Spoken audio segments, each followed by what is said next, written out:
नमस्कार दोस्तों, today India news में आपका स्वागत है। कोरोना वायरस की संकट के दौर में लगातार ऐसी न्यूज़ आ रही हैं कि खाने की सामग्रियों में लगातार थूका जा रहा है, कुल्ला किया जा रहा है, यहाँ तक कि पेशाब करके उनको सींचा जा रहा है। ऐसी सारे न्यूज़ वायरल हो रही हैं।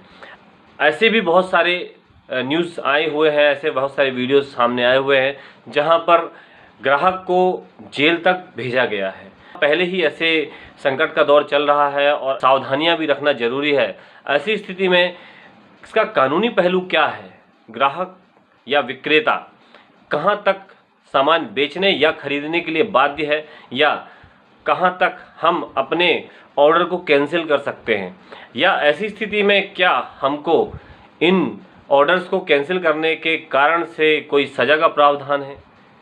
तो चलिए आइए आज हम जानते हैं इस कानूनी पहलू को। हमारे साथ इस वार्तालाप में आज शामिल होने के लिए उच्च न्यायालय के अधिवक्ता हमारे बीच ओपी मिश्रा जी हैं।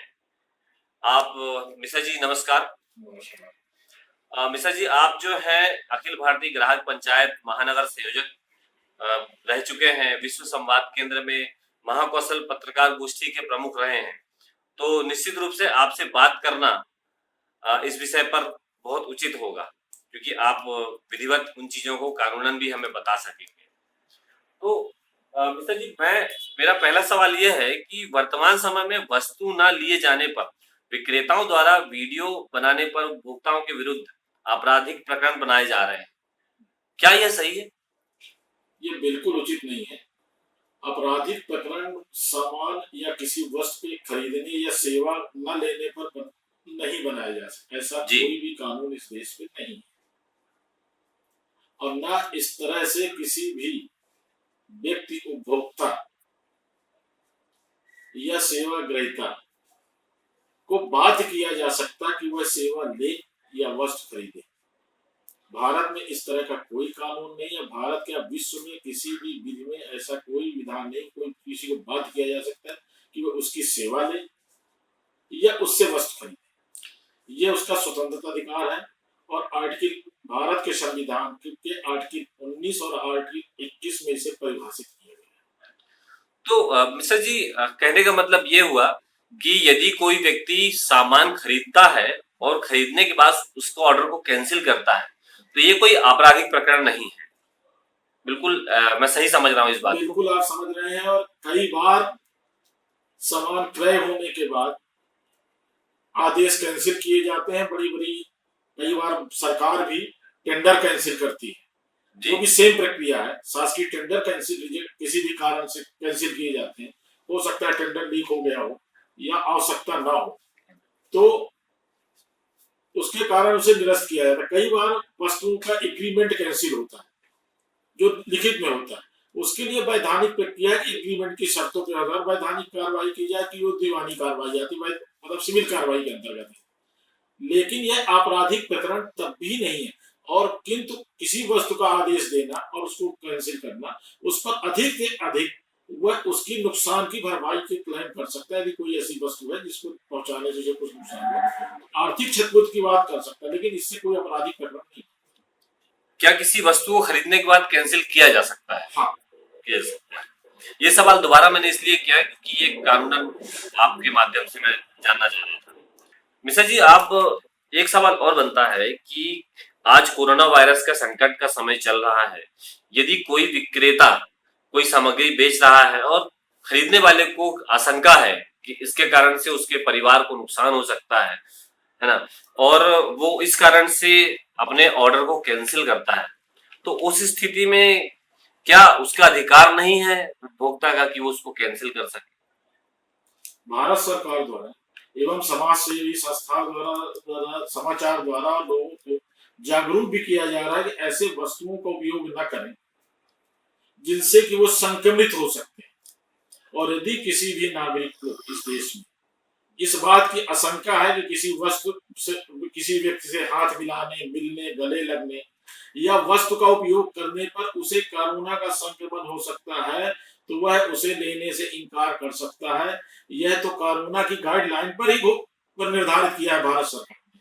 और दूसरी महत्वपूर्ण बात यह है कि कोरोना को विश्वव्यापी महामारी घोषित किया गया है। इस पर सोशल डिस्टेंसिंग और ऐसे वस्तुओं को लेने से मना किया गया है। अब ऐसी स्थिति में जैसे कि महाराष्ट्र में अभी 2 वीडियो वायरल हो रहा है, इस पे न्यूज भी बनी है कि ग्राहक के ऊपर केस दर्ज हुआ, तो क्या यह उचित है कि एक व्यक्ति अपने परिवार की सुरक्षा को लेकर के यदि कोई ऑर्डर कैंसिल करता है, क्या ऐसा नहीं कि विक्रेता कहीं ना कहीं दबाव डाल रहे हैं या आम जनता में ये संदेश भेजने का प्रयास कर रहे हैं कि उनसे सामान नहीं खरीदा तो उसके ऊपर भी केस हो सकता है? देखिए, एक महत्वपूर्ण बिंदु है। आपने जो भी मेरे को ये प्रश्न किया और इसका वीडियो देखा मैंने जी। इस वीडियो में 2 वीडियो हैं जी। एक महाराष्ट्र में पहले पुलिस ने केस रजिस्टर्ड किया है और दूसरा केस अभी उसके बाद में रजिस्टर किया है। इसमें आईपीसी की धारा 295A के अंतर्गत ये केस रजिस्टर्ड किया गया है। 295A इसलिए बनाई गई, पहले 295 था सिर्फ, उसके बाद 295A उसमें जोड़ा गया जी। 295 था कि यदि किसी धार्मिक स्थल को क्षति पहुंचाई जाती है तो 295 के अंतर्गत कार्रवाई होगी, उस पर सजा और जमानत का प्रावधान। किंतु बाद में 295A जोड़ा गया और उसमें यह कहा गया कि यदि कोई व्यक्ति किसी की धार्मिक भावनाओं को आहत करता है जी, और आहत नहीं करता, इंटेंशन, उद्देश्य पूर्वक, विलफुल, डिलिबरेटली, जानबूझकर उद्देश्य पूर्वक और किसी धार्मिक भावनाओं को आहत करेगा तो 295A बनेगा जी। किंतु सामान न लेना इसकी परिधि में नहीं आता। यदि पुलिस इस ढंग की कार्रवाई किसी भी आगे कर रही है तो इसको अपराध प्रक्रिया संहिता CRPC के अंदर 482 में उपयोग किया गया है, जिसमें कि ऐसी कार्रवाई को समाप्त करने का प्रावधान, इसका अधिकार उच्च न्यायालय को दिया गया है कि यदि कोई कानूनी प्रक्रिया का दुरुपयोग, जिसको हम लोग कानूनी बात एब्यूज ऑफ प्रोसेस बोलते हैं जी, यदि इस ढंग की कोई पुलिस कार्रवाई करती है तो ये उच्च न्यायालय द्वारा नष्ट करनी है और ऐसे पुलिस कर्मियों के खिलाफ उच्च न्यायालय द्वारा समय समय पर संज्ञान भी दिया गया है, विभिन्न आदेशों में इसका वर्णन। तो आपके कहने का मतलब है कि जैसे महाराष्ट्र के एक केस में उन्होंने सामान लेने से मना किया है, तो ऐसी स्थिति में उनके ऊपर प्रकरण नहीं बनना चाहिए। यदि उनने उनकी धार्मिक भावनाओं को आहत नहीं किया है जी, तो उनके खिलाफ किसी तरह का कोई भी प्रकरण नहीं बनता। एक विषय और है, एक सवाल और बनता है इस सारे प्रकरण के बीच में कि ये तो सिर्फ क्रेता के खरीदने की बात, क्या विक्रेता के सेल करने पर, या इसको हम इस रूप से कहें कि क्या किसी ऑर्डर को कैंसिल करना विक्रेता द्वारा या क्रेता द्वारा, दोनों की स्थिति में क्या कानूनी प्रावधान है किसी ऑर्डर को कैंसिल करने के लिए, या क्या दंड निर्धारित किए गए? देखिए, इस पर कोई कंज्यूमर प्रोटेक्शन एक्ट में क्रेता को तो अधिकार है, विक्रेता को, खरीदने वाले, लेकिन क्रेता को ऐसा कोई अधिकार नहीं जी। और इसके लिए एक कानून बना है और वो है सिविल अधिकार संरक्षण अधिनियम बना हुआ है जी। इसकी धारा 6 में माल बेचने व सेवा करने से इंकार के लिए दंड का प्रावधान है। अच्छा, हाँ, धारा 6 है, कानून का नाम सिविल अधिकार संरक्षण अधिनियम जी। इसमें धारा 6 है जिसमें माल बेचने या सेवा करने से इंकार पर दंड है, लेकिन सेवा अस्वीकार करने या माल खरीदने को कैंसिल करने पर कोई दंड का प्रावधान इस कानून पे नहीं।